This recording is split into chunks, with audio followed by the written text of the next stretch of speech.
J'ai passé 3 fois le conservatoire, je l'ai jamais eu. J'ai passé 3 fois la classe libre, non 4 fois la classe libre. Et là, par contre, bah, je ne l'ai jamais eu non plus.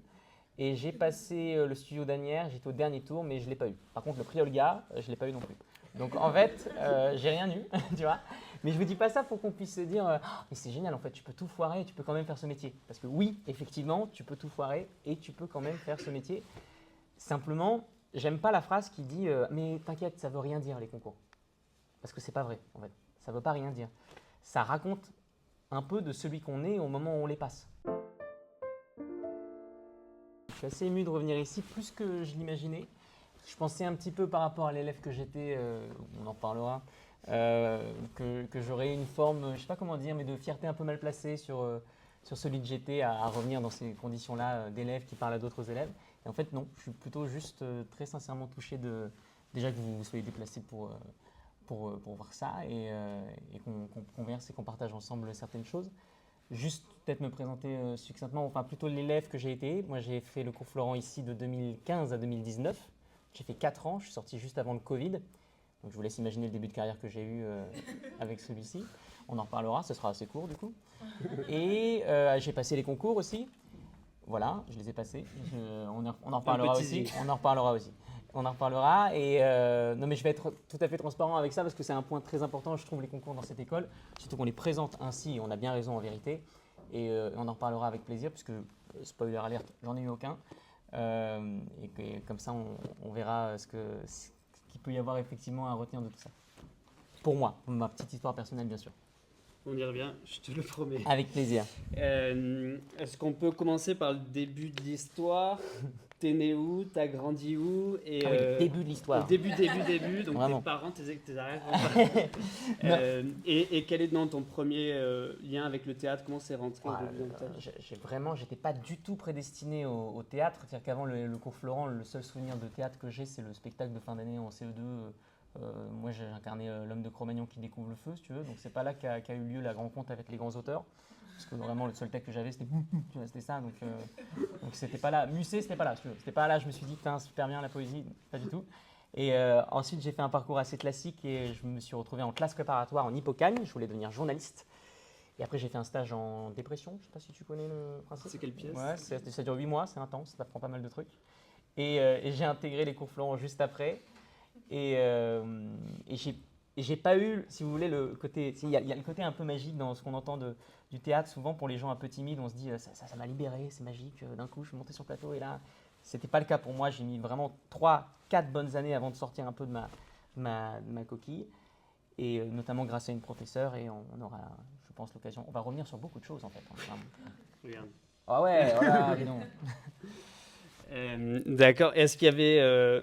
À quel moment tu te dis, ok, je vais faire du théâtre, ça peut être peut-être mon métier? Est-ce qu'il y a une personne? Est-ce qu'il y a un moment? Ma mère, complètement, qui a cette espèce d'intuition où mon père fait quoi? Qu'est-ce que tu as dit là? Du théâtre, quoi, pardon? Mais ma mère s'est dit, je sais pas, elle avait toujours perçu, un peu comme le personnage que je joue dans le cercle, c'est qu'il y a une espèce de feu dévorant en lui, une espèce de force intrinsèque, puissante, mais il ne sait pas où la mettre, il ne sait pas où foutre ça. Et j'avais un peu ça, quelque chose qui me dévorait, un besoin aussi de me mettre, de faire du spectacle, de faire quelque chose qui soit là-dedans. Et ma mère m'a dit pourquoi pas le théâtre, pourquoi pas en tout cas les cours Florent. Donc je m'étais inscrit au cours Florent, j'avais fait un stage cinéma d'abord. Et puis on est obligé, à l'époque en tout cas c'était le cas, de faire une première année dans le cursus théâtral. Et je suis tombé là, irrémédiablement amoureux des grands auteurs et ça n'a plus jamais quitté, quoi. D'accord, et donc le cours Florent, est-ce que tu peux nous en parler un peu? Non, pas du tout. Est-ce qu'il y a un prof, un cours qui t'ont marqué, une anecdote, un moment que tu veux nous partager? Il y en a pas mal. J'étais pas du tout. Vraiment, je peux sincèrement pas être dans une posture où je vais dire ce qu'il faut faire ou ce qu'il faudrait faire ou ce qu'il aurait fallu faire. Je peux juste vous parler de ce que j'ai pas assez fait quand j'étais à votre place. Parce que moi, j'étais vraiment l'élève du fond de rang qui passait pas assez sur le plateau et qui se trouvait des excuses pour jamais passer sur le plateau. Parce que, en fait, comment dirais-je, j'avais du potentiel, tu sais, et c'est assez confortable d'avoir du potentiel. C'est-à-dire que dans l'imaginaire de mes professeurs qui puissent se dire que j'avais du potentiel et que c'était dommage qu'on ne le voit pas plus, bah, c'était assez confortable, si tu veux. C'est-à-dire que je pouvais tout à la fois continuer à me plaindre de jamais passer sur le plateau parce que j'avais trop peur, tu comprends, j'étais trop timide, etc.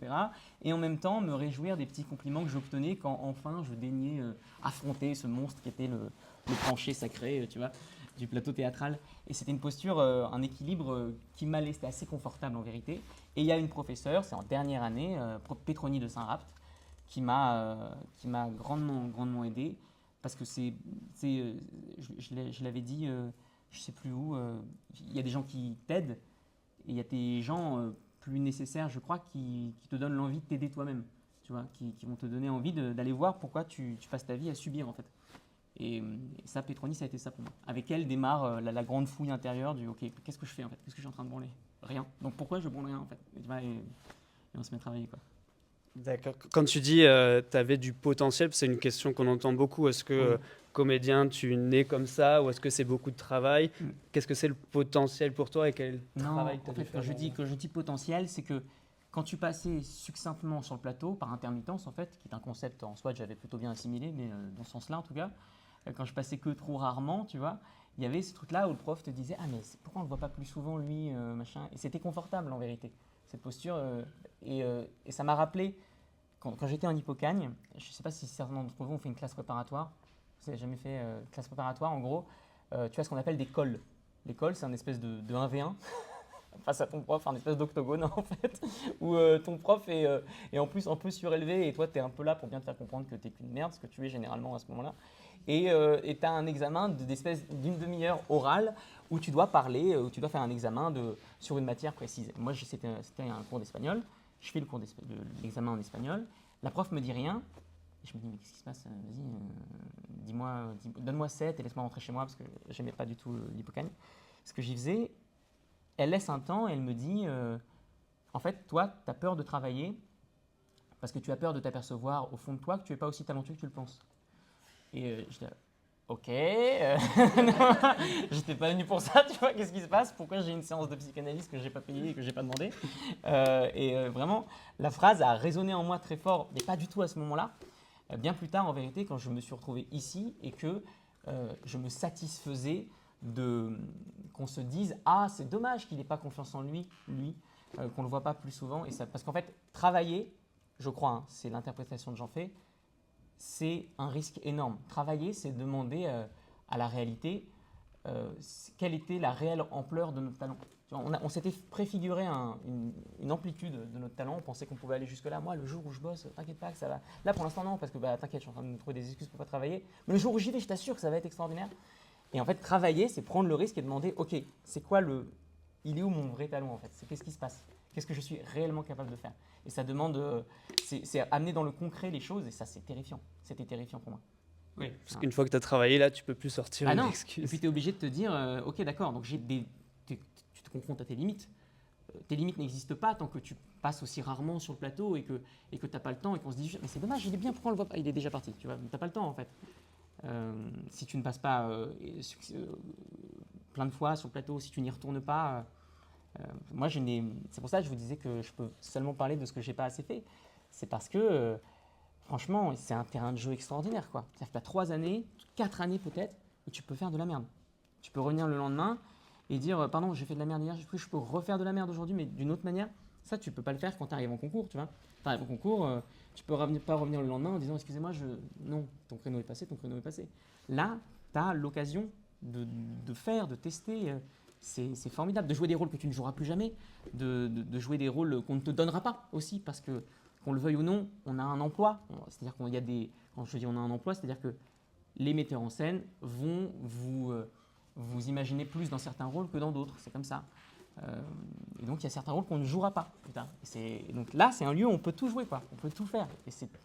Et vraiment, j'ai des regrets de pas avoir profité bien plus. Ouais. Après, ça fait partie de mon histoire et de mon parcours à moi, mais si je devais parler de regrets, ouais, je parlerais de ça. Ouais. Et tu penses que tu le faisais pas pour avoir cette excuse ou parce que tu étais plutôt introverti? Comment tu l'expliques? Mais je pense que dans l'introversion, il y a beaucoup d'excuses, en vérité.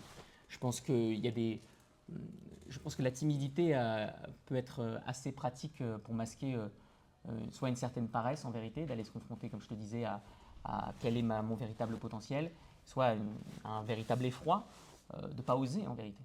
Tout simplement pas oser, je n'osais pas, j'avais peur, j'étais terrifié quoi. En parallèle du cours Florent, est-ce que tu avais des projets je pense, je sais pas, il y a les Nikon, il y a les TFE, Pareil. tu faisais de la musique sur ton compte. Non, non, je ne faisais rien. Non mais c'est pas vrai. Je faisais du babysitting pour financer l'école. Voilà, donc ça oui. Là pour moi c'était un lieu où pareil, tu vois, je gardais un petit enfant qui s'appelait Jules, qui d'ailleurs veut faire du théâtre maintenant. Ses parents m'en veulent. Et où là, je lui racontais des histoires. Et c'est là que je jouais vraiment plus avec lui que sur le plateau où je ne sais pas passer, où j'étais terrifié, etc. Mais pareil, en fait, j'ai trop attendu alors qu'il y a 4 années avant. Alors, je veux bien admettre que la 3e ou la 4e année, ce soit plutôt dédié au concours. C'est ça, ça devient le grand chantier de l'année. Mais en attendant, on peut, je ne sais pas, commencer une bande démo. On peut, je ne sais pas, envoyer un mail à un agent, ça ne coûte rien. On peut éventuellement commencer à écrire pour les futurs TFE, se renseigner sur comment on monte une compagnie.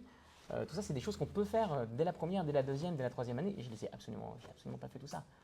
Donc j'ai perdu du temps, en vérité. J'ai pu le retrouver après parce qu'il y a eu le Covid, je ne sais pas si ça te parle. Voilà. Et moi, j'ai eu du temps, mais sinon, j'ai eu de la chance aussi, quoi. J'ai eu de la chance aussi. D'accord, on y vient. Les concours. J'ai pas besoin de poser la question. Non, écoute, tu peux nous parler des concours? Oui, les concours, pour être tout à fait transparent, comme ça c'est clair. J'ai passé 3 fois le conservatoire, je l'ai jamais eu. J'ai passé 3 fois la classe libre, non 4 fois la classe libre. Et là par contre, je ne l'ai jamais eu non plus. Et j'ai passé le studio d'Anières, j'étais au dernier tour, mais je ne l'ai pas eu. Par contre, le prix Olga, je ne l'ai pas eu non plus. Donc en fait, j'ai rien eu, tu vois. Mais je ne vous dis pas ça pour qu'on puisse se dire mais c'est génial, en fait, tu peux tout foirer et tu peux quand même faire ce métier. Parce que oui, effectivement, tu peux tout foirer et tu peux quand même faire ce métier. Simplement, j'aime pas la phrase qui dit mais t'inquiète, ça veut rien dire les concours. Parce que c'est pas vrai, en fait. Ça veut pas rien dire. Ça raconte un peu de celui qu'on est au moment où on les passe. Comment tu te prépares à passer un concours. Comment tu rentres dans la salle du concours. Et comment tu sors de la salle et comment tu vis le fait de l'avoir ou de ne pas l'avoir. Donc ça raconte une partie du comédien qu'on est au moment où on passe les concours. Donc ça ne veut pas rien dire. Ce n'est pas complètement anecdotique. Et ça, c'est important, je crois, de le savoir parce que moi, je vais te dire, comme je te disais, celui qui avait machin, peut-être un peu de potentiel, c'est dommage qu'on ne le voit pas plus souvent, machin. Quand je n'ai pas eu les trucs, il y a certains élèves ou certaines personnes qui t'aiment bien qui te disent « Ah, ils sont passés à côté de toi ». Donc on peut rester dans cette optique de se dire « Oui, effectivement, c'est le jury qui n'avait pas les yeux pour voir notre talent, etc. » C'est un peu facile, tu vois.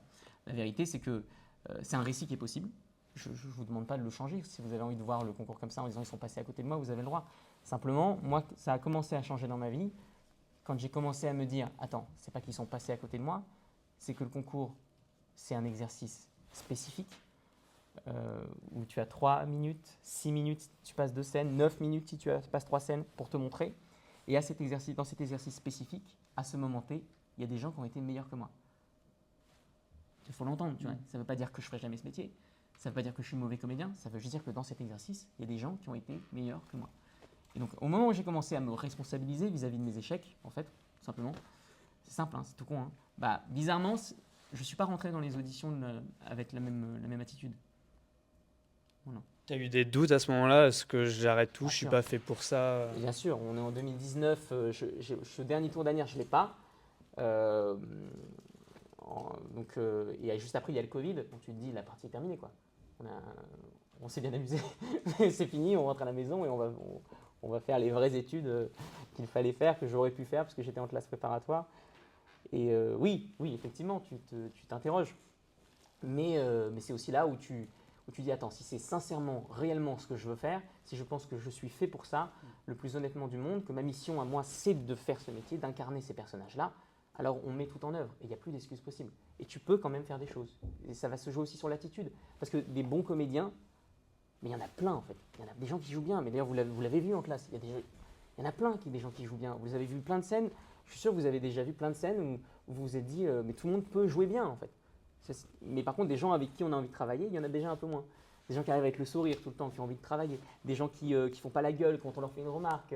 Des gens qui sont toujours là à l'heure. Tout ça, ça fait partie du truc, quoi. Il faut cultiver ça aussi, c'est important, je crois. Et donc, c'est ce que tu as fait.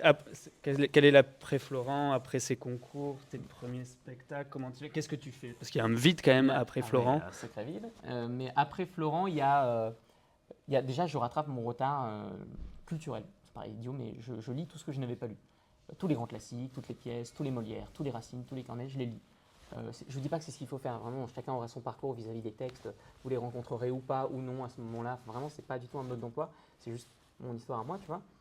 Et je fais ça, et ensuite je passe une audition pour reprendre un rôle dans L'écume des jours, l'adaptation du roman, qui était un TFE monté au cours Florent, qui va se jouer ensuite au Lucernaire, et on va avoir la chance de beaucoup marcher.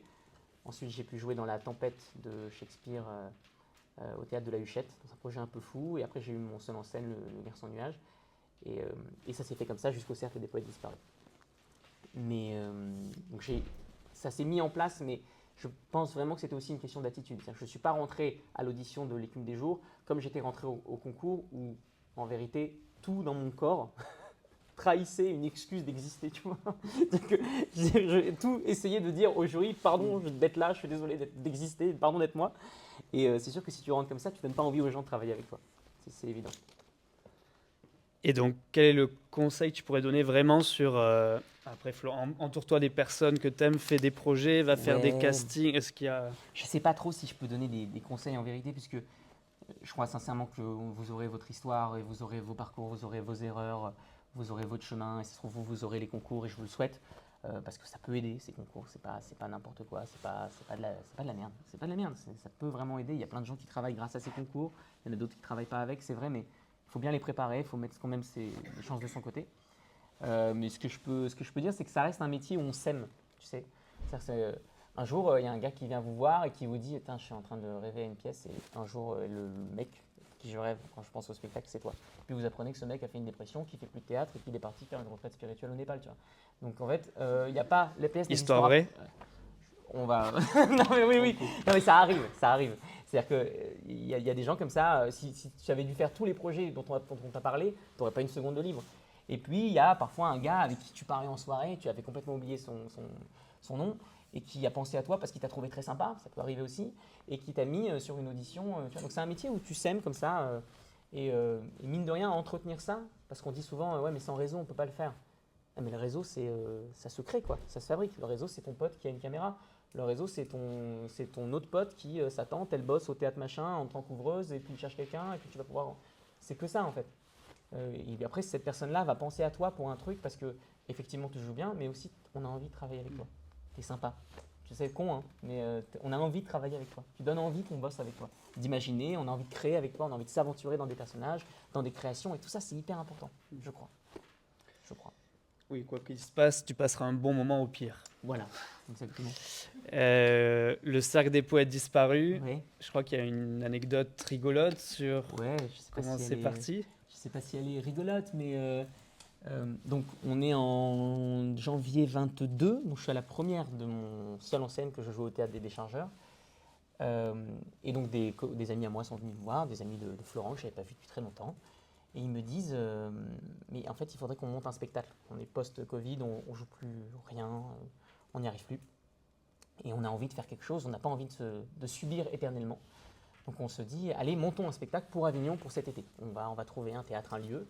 Et moi, je leur dis, il y a une histoire que j'ai envie de raconter depuis longtemps, c'est Le Cercle des Poètes Disparus. Parce que c'est mon film préféré, et parce que c'est celui qui m'a donné mon prénom, puisque ma mère était fan d'Ethan Hawke. C'est pour ça que je m'appelle Ethan. Donc je leur dis, c'est ça que je veux monter, moi, absolument. Et donc là, on part dans une espèce de chimère absolue en se disant, on va avoir les droits. Pas possible. On appelle les États-Unis qui nous disent, bah non, bien sûr que non. Qui nous disent, t'es qui, en gros, voilà, tu vois. Et TKI, tu vois, vraiment aucun respect.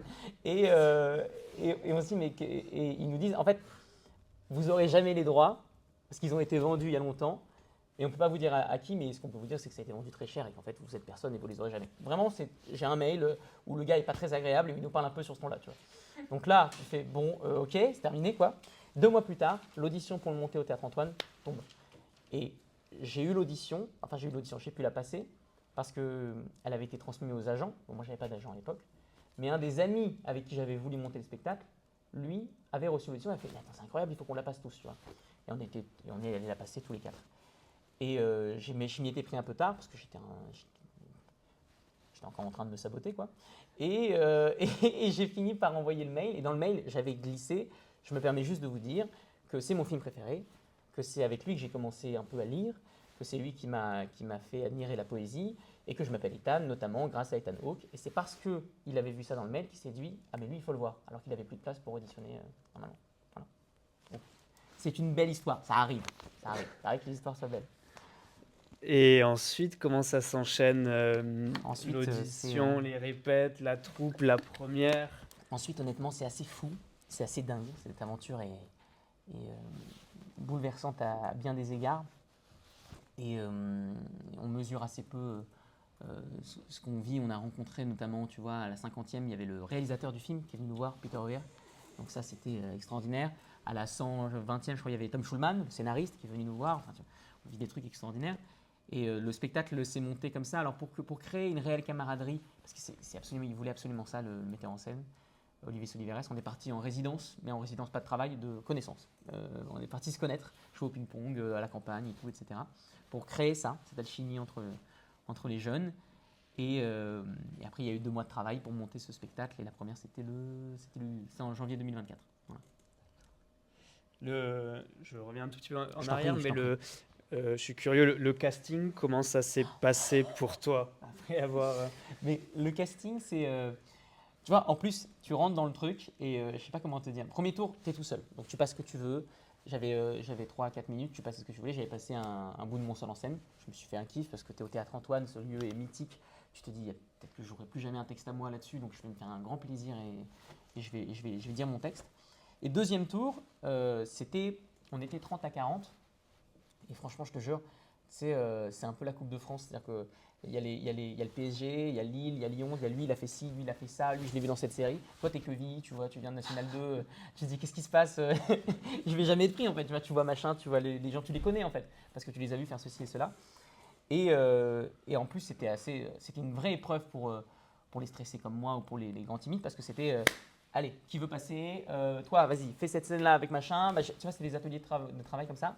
Et il fallait que tu sois hyper réactif, tu changeais de partenaire. Et ça exigeait beaucoup de souplesse. Parce que c'est ça aussi, c'est comment tu réponds aux besoins qu'a le metteur en scène de voir en toi qu'il va pouvoir faire ce qu'il a envie de toi. Tu vois, comment il va te modeler. Parce que, en gros, le metteur en scène, il a un rêve de ce que doit être son spectacle.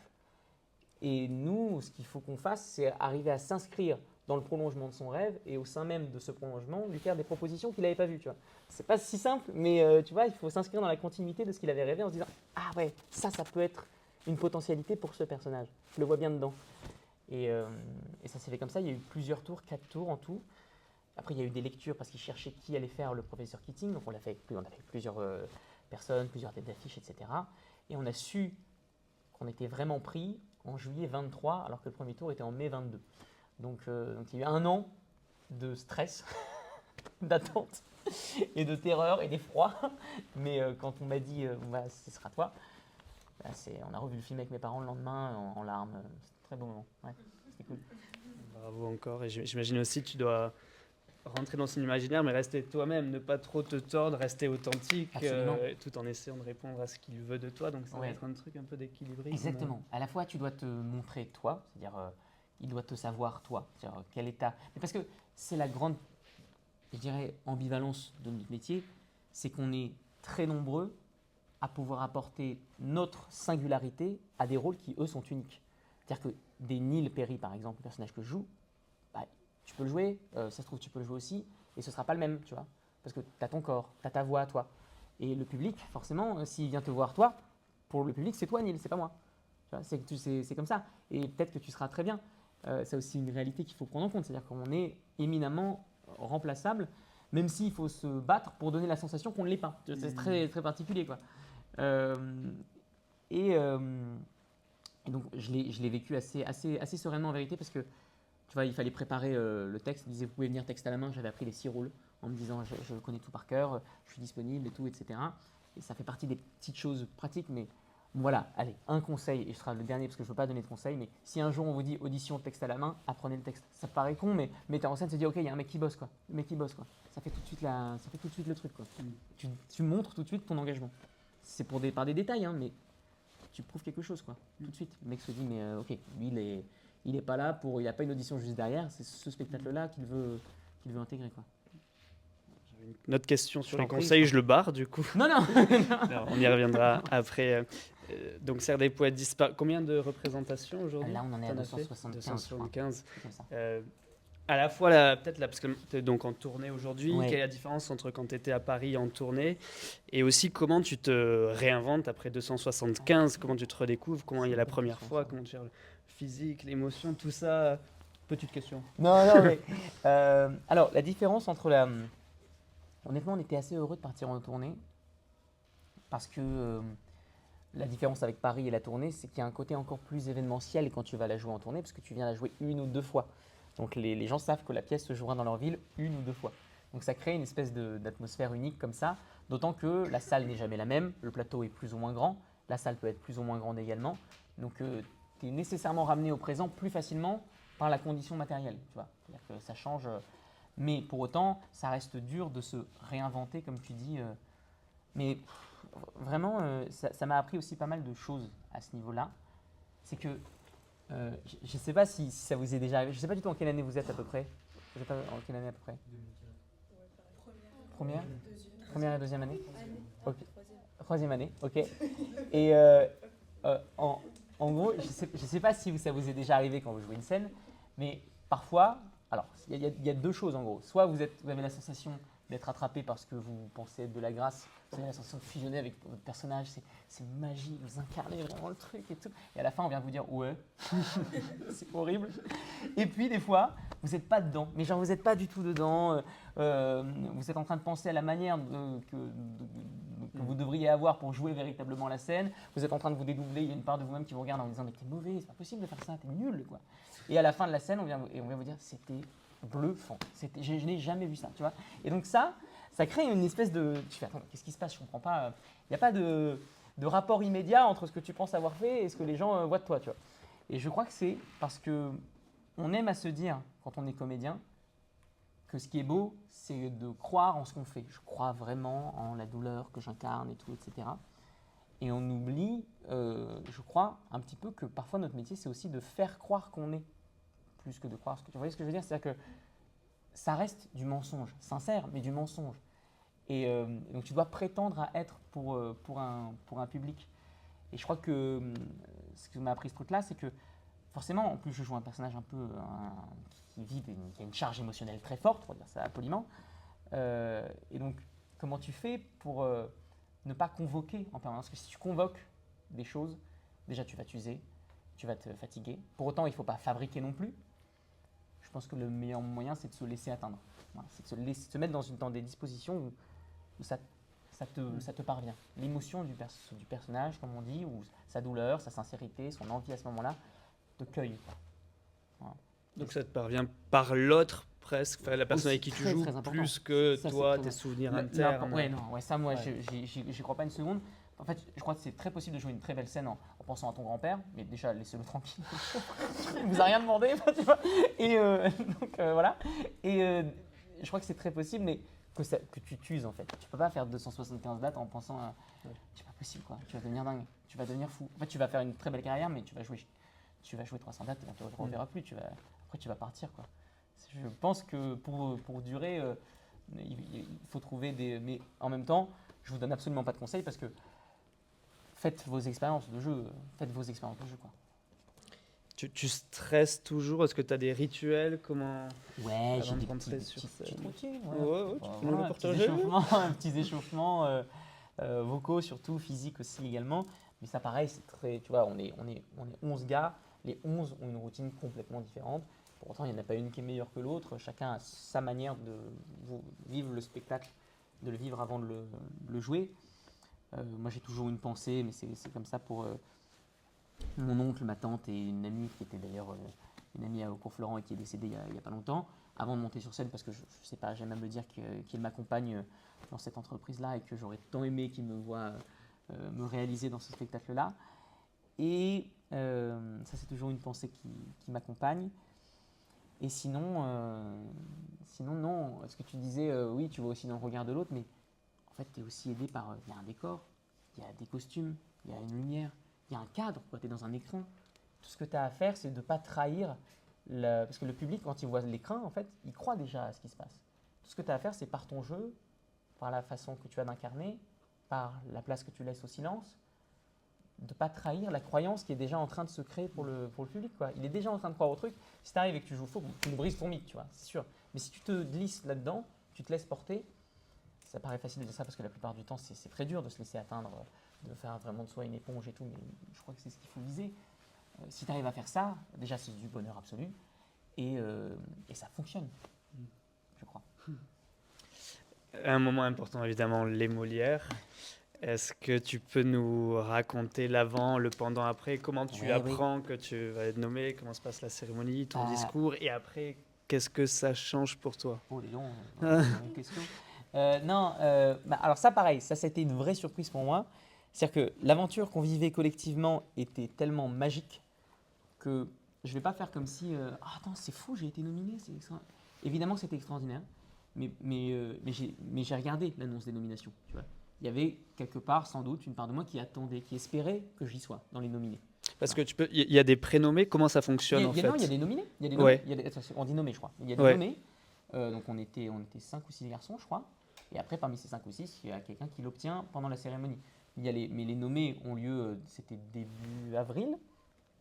Et la cérémonie a lieu un mois plus tard. Et comment tu sais que tu as une chance d'être dans les nommés? Parce que le spectacle a bien marché. Ah oui, c'est ça. Ouais. Je te dis, en fait, il y a des rôles aussi qui sont plus à même d'être amenés à être nommés que d'autres. Et en fait, si tu as performé, entre immenses guillemets, dans un spectacle qui en plus a fonctionné, tu peux t'attendre à. Mais c'est justement cette attente qui m'a, je ne suis pas déçu de moi-même, mais je me suis surpris, tu vois, en me disant, mais c'est fou, l'aventure collective qu'on vit est tellement géniale, pourquoi je me mets quand même à attendre quelque chose au niveau individuel, tu vois. Mais je crois que c'est parce que il y a un équilibre à trouver entre l'idéal collectif et la satisfaction individuelle, tout simplement. Et oui, de voir déjà mon nom parmi les nommés. En plus, j'étais nommé avec un autre ami qui joue dans le cercle, Audran Catin, qui est un de mes meilleurs amis dans la vie. Donc, extraordinaire, moment bouleversant. Et il y a tout un mois qui s'écoule jusqu'à la cérémonie. Où en plus, tu as le droit d'emmener une personne. Donc là, c'est la guerre à la maison. Ma mère, elle avait la plus belle robe, donc elle devait venir, ok. Ok maman, ok, tu gagnes. Et donc elle est venue. Et moment extraordinaire, tu ramènes ta mère aux Folies Bergères, tu lui dis non, je passe passer, tu te chies dessus terriblement. Et vraiment, en plus ta mère voit des signaux partout. C'est-à-dire que, tu sais, on nous fait nous asseoir au bord. Elle dit, si on te fait t'asseoir au bord, c'est comme ça, tu auras un chemin plus court pour aller chercher. Maman, j'en suis pas à ce genre de déduction là. Vraiment, je suis pas dans une optique de me dire, je suis sûr, il l'a. Tu parles à un inconnu, maman, il l'a, je te dis. C'était vraiment ça, quoi. Et donc c'était très stressant. Et donc effectivement, elle avait raison. Donc on annonce mon nom.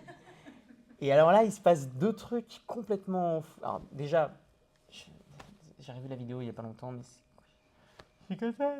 Je me lève comme ça et j'ai mon visage qui se déforme dans les larmes. Et ma mère est persuadée que je ne vais pas réussir à prendre la parole. Donc elle se dit, oh là, panique à bord, qu'est-ce qu'il fait? Il va rester bloqué comme ça, parce que vraiment je me lève et je fais, et puis elle me dit, non mais vas-y en fait. Donc elle me tend la main comme ça, mais c'est pas pour me dire, mon chéri, c'est vas-y, parce que là tu vas pas rester comme ça pendant 30 minutes quoi. Et je me dirige vers le plateau, et en me dirigeant vers le plateau, ma seule ambition c'est de me calmer, parce que je me dis, attends, il faut que le moment soit beau jusqu'au bout, tu vois. Je n'ai pas le droit de le gâcher en étant juste incapable de prendre la parole et de ne pas dire ce que je veux, ça m'embêterait trop. Le moment où c'est tellement beau ce que je dis, je ne peux pas me laisser déposséder de mes aptitudes ou de ce que j'avais prévu de dire simplement parce que je me fais envahir par l'émotion. Je n'ai pas le droit, il faut que je contienne ça. Et puis j'ai une autre pensée idiote qui me traverse, alors ça c'est complètement con, c'est que 2 ans auparavant, je m'étais promis que, je voulais revoir Game of Thrones, voilà, ok.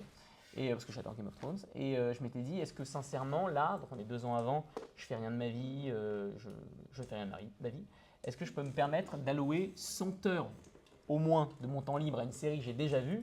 La réponse était non, évidemment. Et je me suis dit, ok, je reverrai Game of Thrones le jour où j'ai un Molière. Donc pendant la traversée, je me dis, putain, hyper bien, demain.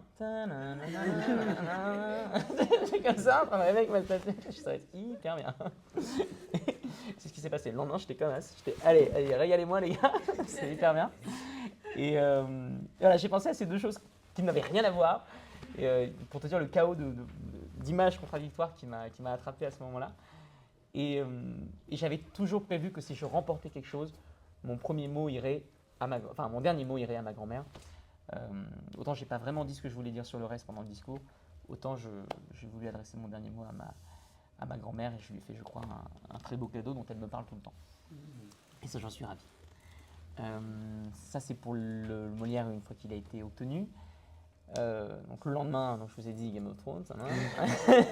Et après, en fait, je sais pas comment vous dire. Déjà, il y a un premier truc, c'est quand tu gagnes un truc, surtout quand tu as été comme moi, c'est-à-dire que tu n'as pas eu des choses avant. Tu n'as rien gagné avant, tu n'avais pas les concours, tu n'avais rien. Voilà. Il y a une partie de toi qui est tentée de vivre ça un peu comme un joueur de foot qui marque un but à l'extérieur. Tu vois. Enfin, qui marque un but et qui fait voilà, qu'est-ce qu'il y a? C'est bon? C'est bon? Il y a un peu ça chez toi. Tu vois. Il y a ce que j'appelle du ressentiment. Une partie comme un triomphe sur ton passé, de dire voilà, je vous emmerde, c'est bon. Je pensais que j'allais avoir un peu ça, et pas du tout. En fait, il y a juste eu mais je sais pas comment te dire, un espèce de grand sourire immense de l'enfant à qui on a dit c'est toi, et une joie pleine quoi. C'était juste un moment parfait. Il y en a pas beaucoup des moments parfaits. Là, il était parfait. C'est un petit bijou dans ma mémoire quoi. Bravo encore. Merci beaucoup. Donc conseil, c'est promettez-vous de regarder une série très longue pour gagner un Molière. Ouais, C'est ça. faites-vous des promesses. Il n'y a rien de plus beau que d'honorer une promesse qu'on s'est faite à soi-même. Rien de plus beau. Et dans l'après, il y avait aussi la question de qu'est-ce que ça a changé? Est-ce que ça t'a ouvert des portes? Alors oui, alors ça c'est pareil, c'est un élément aussi de réflexion énorme. C'est que un des premiers réflexes, c'est de se dire ok, on reste humble, il s'est rien passé, ça veut rien dire, sauf que tu ne peux pas empêcher une partie de toi de générer un peu d'attente. Ça, c'est une grande leçon du truc, c'est qu'il ne faut pas faire de ces victoires d'un jour. Les victoires qu'on obtient un jour ne sont pas les promesses de celles qui arriveront le lendemain, tu vois. Tout au plus, elles sont un encouragement, un bravo au moment T, mais ça reste, tu vois, le couronnement d'un instant,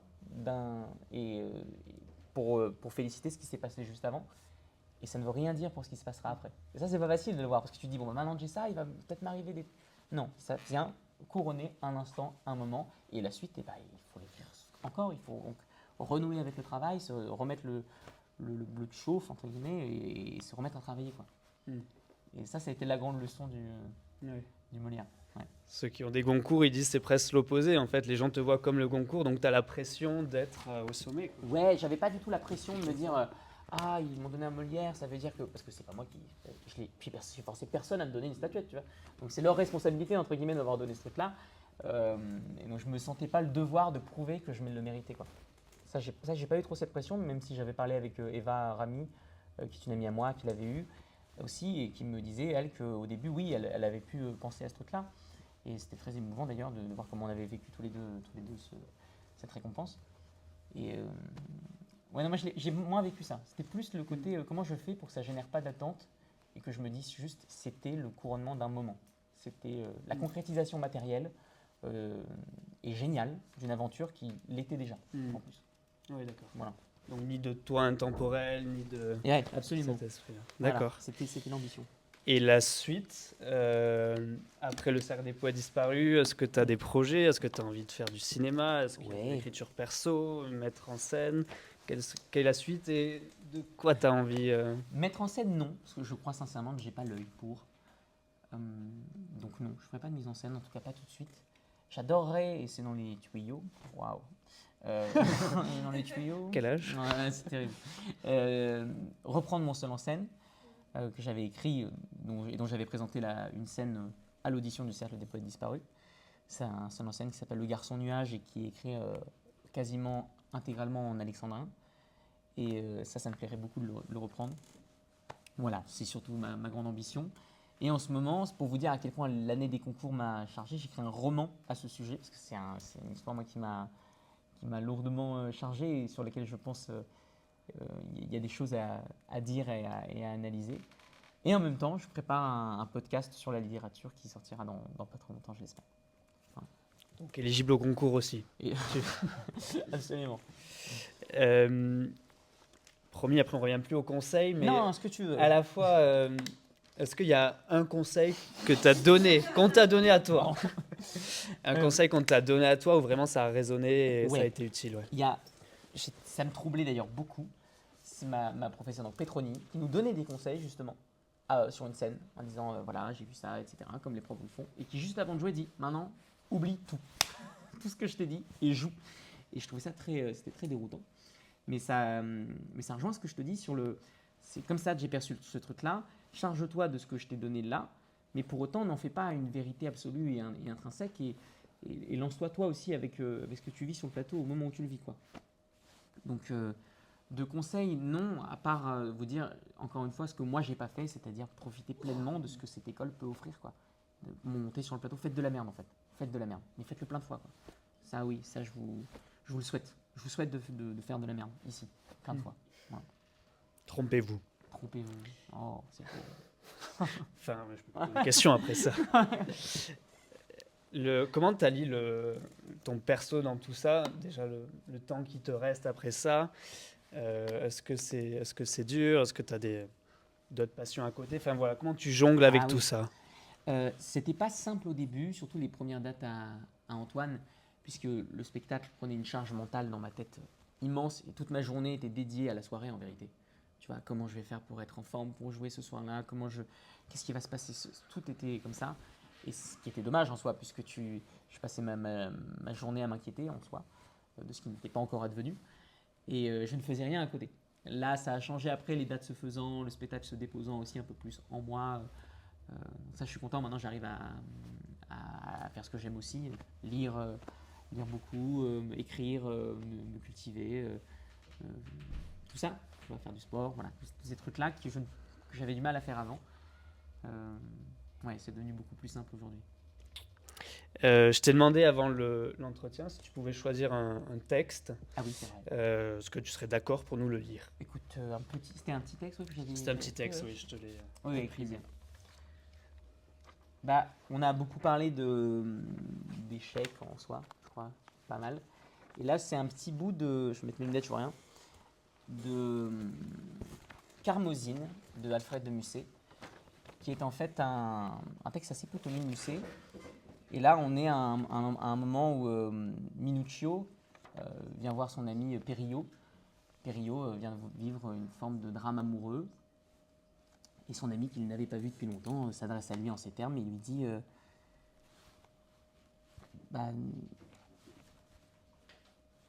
que vas-tu faire? Tu as quelques blessures au cœur, d'accord. Mais qui n'a la sienne?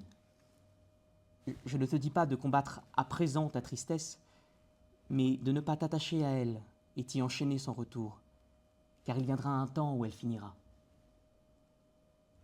Tu ne peux pas le croire, n'est-ce pas? Soit, mais retiens ce que je vais te dire. Souffre maintenant s'il le faut. Pleure si tu veux et ne rougis point de tes larmes. Montre-toi le plus malheureux et le plus désolé des hommes. Loin d'étouffer ce tourment qui t'oppresse, déchire ton sein pour lui ouvrir l'issue. Laisse-le éclater, en sanglots, en plaintes, en prières, en menaces. Mais je te le répète, n'engage pas l'avenir. Respecte ce temps que tu ne veux plus compter, mais qui en sait plus long que nous. Et pour une douleur qui doit être passagère, ne te prépare pas la plus durable de toutes, le regret, qui ravive la souffrance épuisée et qui empoisonne le souvenir. Voilà, je trouvais que ça résumait assez bien ce qu'on s'était dit. Merci.